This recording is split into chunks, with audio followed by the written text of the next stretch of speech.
성장률이 100% 이상 뛸 수가 있겠죠. 그냥 그 티커를 검색을 해서 사면 되는 거죠? 그렇죠. 그 안에서 주식 사듯이 ETF 종목만 검색하면 ETF 관련된 거 나옵니다. 그러면 해외 지역 또는 국내 주식형 아니면 파생형 카테고리가 있어요. 근데 제가 이 영상을 보시면서 그 종목에 들어가 있는 걸 검색하시면 쭉 나오고요. 만약에 이 종목이 어느 나라에 들어가고 어느 기업에 투자하고 그리고 비용이 얼마이고 그런 거를 보려면은 investing.com이라고 있습니다. 네. investing.com에 들어가서 검색을 하시면은 자세하게 나와 있습니다. 그 안에서 보시면 되는데 영어로 나와 있는데 또 번역으로 하시면 또 볼 수 있으니까 그렇게 시작을 하시면 될 것 같고요. 만약에 해외 ETF가 어렵다 그럼 국내 주식형 ETF부터 시작하시면 될 것 같아요. 그래서 나는 어떠한 산업에 관심이 있어 또는 이제 배당 시즌인데 배당주들만 모아놓은 ETF를 찾아볼까? 또는 최근에 코로나19로 인해서 이 운송업종이 많이 빠졌는데 운송업종이 앞으로 가장 빨리 올라가지 않을까? 그와 관련된 운송 ETF. 경기가 안 좋기 때문에 우리가 그래도 필수적으로 먹고 사는 데 있어서 음식료는 꾸준히 소비가 되기 때문에 경기 방어주라고 하거든요. 그렇죠. 그래서 음식료만 담은 ETF로 살까? 그렇게 생각하고 우리나라에 나는 매력이 없어. 우리나라에서도 해외 ETF에 투자하는 게 있거든요. 코덱스 하면서 다른 나라의 지역이 있는 것들 다른 나라의 지역이 있는데 삼성자산이 운영해서 만든 그런 ETF인데 해외 기업에 투자하는 ETF를 살까? 그렇게 해서 다양하게 좀 보시면 좋을 것 같아요. 네. 제가 5년 전인가 6년 전에 미국 주식 처음 할 때 2014년도니까 한 6년 정도 됐네요. 그때 당시에 그 멋모르고 곱하기 3 UDOW인가요? 맞나요? 저도 잘 기억이 안 나요. 네, 아마 그걸 겁니다. 티커가 그게 다우지수 3배 추종하는 ETF였던 것 같아요. 멋모르고. 그거 어떻게 끝나셨나요? 그러니까 이제 그때 왜 지금까지도 지금 올라가고 있잖아요. 예. 살 때마다 오르는 거예요. 살 때마다. 그래갖고 이제 그런 구조나 이런 것도 전혀 모르고, 그러니까 묻지마 투자를 한 거죠. 수당도 넣고 뭐도 늘 때마다 올라가는 거예요. 야, 난 진짜 잘하는구나. 그때 벌지 말았어야 되는데 지금 다 까먹었다. 근데 아무튼 그때 당시에 그 3배씩 올라가는 그걸 보니까, 그러니까 1%만 올라도 3% 가까이 올라가니까 짜릿짜릿하더라고요, 진짜. 그렇죠. 맛을 보니까.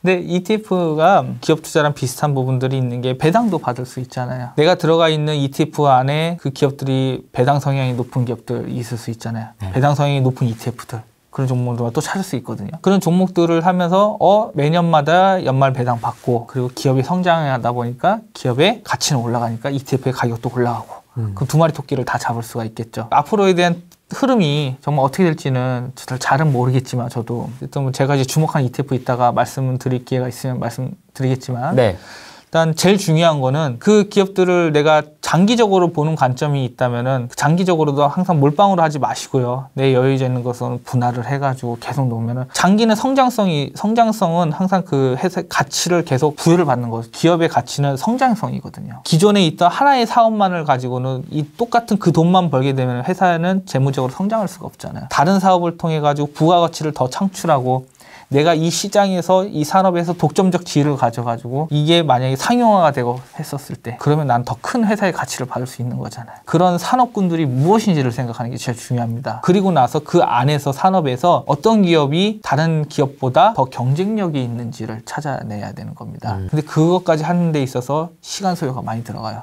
그렇기 때문에 우리는 어떤 산업을만 보고 투자를 하자. 그 산업의 성장에 맞게서 ETF 가격도 올라가기 때문에 그러한 부분들 입장에서 리스크 관리가 더 될 수 있다. 돈 만지는 전문가분이 나오셨으니까 자기 거. 그래서 너 잘난 건 알겠다. 그랬는데 너는 어떻게 하고 있냐. 그래서 이게 또 궁금할 것 같아요. 작가님의 포트폴리오. 이거를 추천하는 게 아니고요. 그냥 제가 생각했을 때 저의 포트폴리오인 거고 이걸 절대 따라 사라고 하는 건 아니니까 이 점 꼭 참고하시고요. 그 전에 일단 주식, 부동산 이 구성부터 좀 말씀해 주시죠. 어떻게 지금 구성을 하고 있는지. 주식과 ETF 쪽이다라고 보시면 될 것 같아요. 거의 대부분. 네, 대부분은 그렇고요. 부동산 정책 때문에 지금 당장 투자할 만한 매력이 좀 없더라고요.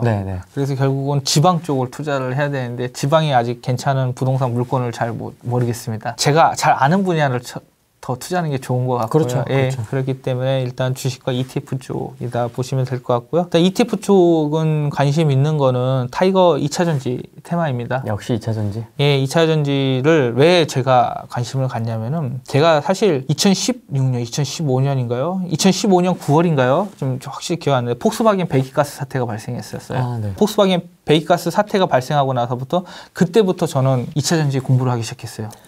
엄청 빨리 하셨군요. 네, 친환경. 제가 투자를 하는 데 있어서 정말 중요하게 생각하는 건 뭐냐면은 글로벌 스탠다드입니다. 글로벌의 스탠다드.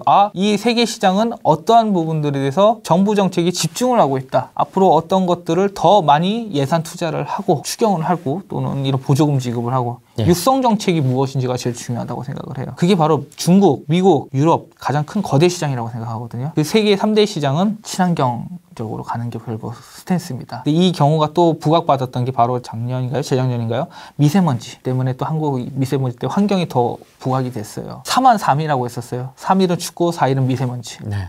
그만큼 환경에 대한 이슈는 굉장히 중요합니다. 이산화탄소를 많이 줄여야 하기 때문에 친환경 차는 대세가 된다 보시면 될 것 같고요. 그리고 두 번째는 이 정부 정책에 맞게 대기업들은 투자를 합니다. 정부의 눈치를 볼 수밖에 없어요. 그만큼 정부에서 지원을 해주니까 기업 입장에서는 투자 비용이 더 감소될 수가 있겠죠. 정부 지원 보조금이 나가니까 또는 세금 감면을 해주겠죠. 그런 부분에서 대기업들이 투자를 하게 되면은 그 밑에 있는 하청업체들, 밴드업체들이 낙수 효과가 발생을 합니다. 같이 성장을 할 수 있는 거겠죠. 그래서 삼성전자나 현대차, 하이닉스 이 회사들이 어디에 투자하는지가 되게 중요한 거예요. 캐파 투자, 캐펙스 투자라고 하거든요. 그런 투자들이 성장 있는 시장 조사를 했기 때문에 정부가 또 이걸 밀고 있고 그런 분석 자료가 개인 투자자보다 훨씬 잘 돼 있겠죠. 그리고 그 안에 투자를 합니다. 그리고 그 안에 시장이 결국은 시장 규모가 얼마나 큰지를 봐야 돼요. 지금 전체 글로벌 자동차 판매량이 연간 1억 대가 좀 넘습니다. 근데 전기차 시장은 이제 한 200만 대, 300만 대밖에 안 되는 시장입니다. 그러면 전체 1억 대 중에 2%, 3%밖에 안 되는 시장인 거예요. 근데 전기차는 지금 2,500만 대, 3,000만 대까지 2025년 이후까지 계획을 세우고 있어요. 그게 뭐냐면 신차 출시를 하고 다양한 라인업을 만들고 다 이제 친환경차로 바꾸는 거예요. 그럼 그 성장률이 어떨까요? 처음에 200만 대, 300만 대면은 2%, 3%밖에 되는 성장률이 아니에요. 근데 갑자기 내년에 500만 대가 됐어요. 성장률이 100% 이상 뛸 수가 있겠죠. 그런 성장률이 높기 때문에 지금 현재의 고밸류를 받고 있는 거예요. 그럼 그만큼 판매가 잘 되면은 회사가 실적이 올라가면서 밸류에이션 부담이 됐던 부분들이 해소가 되는 겁니다. 이익이 많이 나면은 PER은 해소가 돼요. 멀티플은.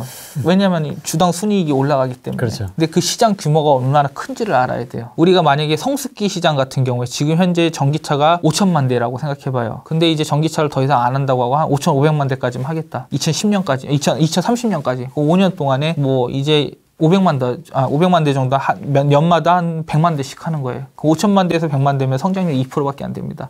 그럼 단순 계산했었을 때는 주가는 2% 올라가는 게 맞아요. 그렇지 않겠죠. 그런 성장의 룸이 큰 산업들을 고르는 게 중요합니다. 이걸 바로 성장 초입기라고 생각하시면 돼요. 성장 초입. 이제 도입을 하고 나서 본격적으로 성장이 이제 시작하는 경계. 성장기가 이렇게 가파르게 쫙 올라가요. 그러다 보면 뭐가 발생하냐면 이 성장기 동안에 경쟁 기업들이 진입을 해요. 잠재 기업들이. 너도 나도 이 산업이 좋으니까 진입을 하게 됩니다. 그러면은 치킨 게임이 발생합니다. 그러면 이 성장기 곡선 자체가 올라가다가 완만하게 돼요. 이걸 바로 성숙기라고 합니다. 성숙기가 되면서 더 이상 시장이 생기지 않는 구조가 돼요. 그리고 새로운 것들이 필요해요. 근데 안 나타나고 있어요. 그럼 그 산업은 어떻게 되냐면은 쇠퇴기가 이렇게 쭉 내려갑니다. 쇠퇴기. 기업들이 더 이상의 발전이 없을 수 있다는 거죠. 그런 산업 사이클들이 있기 때문에 그것에 맞는 시장을 좀 보는 것에 있어서 제가 타이거 2차전지 테마를 선택한 거는 전기차 시장이 이제 성장 초입에 있다. 다만 밸류에이션적인 부담은 있어요, 여전히. 왜냐하면 미래 실적을 너무 땡겨서 지금 가격을 좀 받고 있기 때문에. 지금 개별 종목들도 다 많이. 그렇죠. 그렇지만 우리는 좀 긴 호흡으로 봤었을 때 길게 투자를 하는 데 있어서는 계속해서 이 시장 크고 언론에서도 이런 이슈들이 많이 나올 겁니다. 그렇지 않을까요? 이 테마가 형성이 됐잖아요. 그런 부분들에 있어서는 참 좀 다이나믹한 부분들도 있을 거라고 생각을 하고요. 그리고 앞으로도 기술 개발이나 이런 새로운 기술이 개발이 되면서 더 주행거리가 길고 에너지 효율이 높은 2차 전지가 나올 것이고라고 보고 있기 때문에 전기차는 앞으로 우리가 이제 시중에 다니면 다 거의 대부분이 이제 전기차를 탈 수 있고 내연기관은 당연히 줄어들겠죠. 내연기관 시장은 이제 거의 이제 세탁기 시장으로 갈 수 있다는 거겠죠. 나중에는 박물관에서나 볼 수 있겠죠. 그렇죠. 그래서 현대차가 만약에 고집을 부리고 내연기관만 했었으면 문제가 발생하는 거예요. 기업의 가치가 올라갈 수가 없는 거예요. 근데 현대차는 수소차 또 전기차 같이 해가지고 글로벌 스탠스에 맞는 그런 기준에 더 맞게 하고 더 높은 이 2차 전지 우리 국내 배터리 셀 업체들이 기술력이 있거든요. 2차 전지 쪽에서는. 그래서 2차 전지를 함해가지고 가격 경쟁력 소비자들이 구매할 때 구매력을 더 높여주기 위해서 더 원가를 절감해서 가격을 싼 그 기술을 발전시키려고 하는 거고 그렇게 됨으로써 해외에 있는 자동차 OEM 업체들과 경쟁에서 승리를 하기 위해서 지금 단계적으로 좀 지나가고 있는 겁니다. 타이거 2차전지 테마 얘기하다가 이렇게까지 왔네요. 2차 전지 어쨌든 네. 밸류에이션 부담은 좀 있으나 네. 시작도 안 했다. 밸류에이션 부담은 있으나 앞으로 5년 정도는 더 큰 시장이 있을 거다. 연평균 성장률은 클 것이다. 자, 그러면 여기서 질문 하나 드리겠습니다. 지금 말씀하셨던 2차 전지 ETF, vs LG화학 몰빵 어떨까요? 저는 이걸 보시는 시청자분들께 말씀을 드리는 거는 2차 전지 ETF를 사시라고 얘기를 할 것 같아요. ETF로. 분산을 하시는 게 더 좋고요. LG화학을 몰빵하라는 것은 그 LG화학이 확신을 하는 거라고 제가 어떻게 보면 그런 얘기를 드리는 것 같고요. 네. LG화학은 중간중간에 만약에 삼성 SDI가 더 좋은 큰 기술을 또 개발할 수도 있는 거잖아요. LG화학 최근에 그 배터리 코나 EV 폭발 사고 화재 사고 있었잖아요. 불락. 그렇죠. 네. 그냥 그런 리스크가 또 발생할 수 있잖아요. 그러니까 우리는 그런 걸 100% 알 수 없는 거예요. 그렇기 때문에 저는 오히려 ETF 분산을 하셔라. ETF를 투자해서 그냥 자연적으로 분산을 시켜라. 네. 하는 것을 더 권해드리고 싶습니다. 혹시 또 하고 계신 ETF 있으세요? 코덱스 고배당 보시면 좋을 것 같고요. 배당주? 이제 겨울이다 보니까 고배당주 보시면 좋을 것 같고요. 타이거 미디어 컨텐츠. 미디어 컨텐츠. 미디어 컨텐츠들이 최근에 좀 빠졌어요. 대부분 엔터주들이 빠졌기 때문에 타이거 ETF, 미디어 컨텐츠 ETF들은 좀 단기적으로 들어갈 만한 섹터가 되지 않을까라고 보고 있고요. 엔터주 자체는 확실히 사람들한테 많이 관심을 받게 됐습니다. 빅히트 때문에. 네.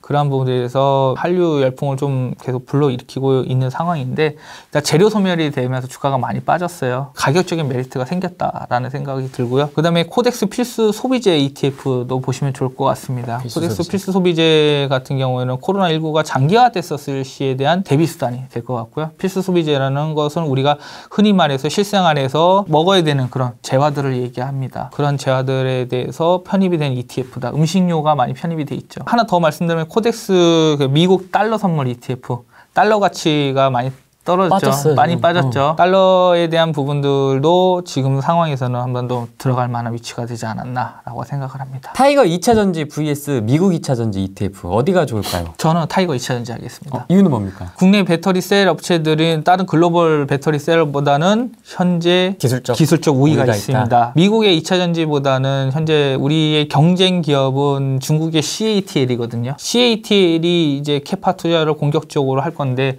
지금 테슬라가 중국 상하이 팩토리에다가 기가 팩토리를 만들었거든요. 그래서 테슬라 쪽으로 해가지고 CATL이 테슬라 향해 일정 부분 또 납품을 하기 때문에 그런 부분들도 있기 때문에 미국보다는 좀 중국 쪽 CATL이 앞으로 좀 무서운 회사고 파나소닉도 조금 이 2차 전지 쪽을 알아주고 있는데 국내에서 이 유럽의 레퍼런스를 좀 바탕으로 해가지고 해외 시장에 용이하게 만든 것은 결국 LG화학 삼성 SDI, SK 이노베이션이라고 생각합니다. 국내 배터리 셀의 업체들은 향후 기술을 개발하는 데 있어서 자동차 OEM 업체들이 원하는 부분들을 지금 먼저 선제적으로 개발하고 있거든요. 그런 부분들을 봤었을 때는 CATL 같은 경우에는 양산 시점까지는 조금 시간이 걸릴 수 있다. 그런 우위적인 측면은 좀 2, 3년은 가지고 갈 수 있다고 생각을 하고 있습니다. 그래도 어쨌든 기술력은 우리나라가 아직은 그렇기 때문에 타이거 2차 전지를 얘기해 드린 겁니다. 국내 쪽으로만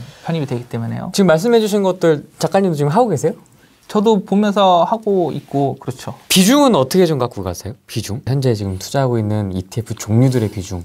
공격적 나이가 젊으시니까 공격적으로 하실 것 같긴 한데 2차 전지 쪽은 좀 더 비중을 좀 넣었긴 했는데 한 20에서 30% 정도 30% 정도 넣고요. 현금성 자산도 아직 갖고 있습니다. 고배당 ETF도 일부 좀 한 20% 가까이 있습니다. 그럼 그런 거는 배당이 어느 정도 나옵니까? 기업에 편입한 것마다 다르겠죠. 평균적으로 봤었을 때는 2%에서 3% 정도 보고 있습니다.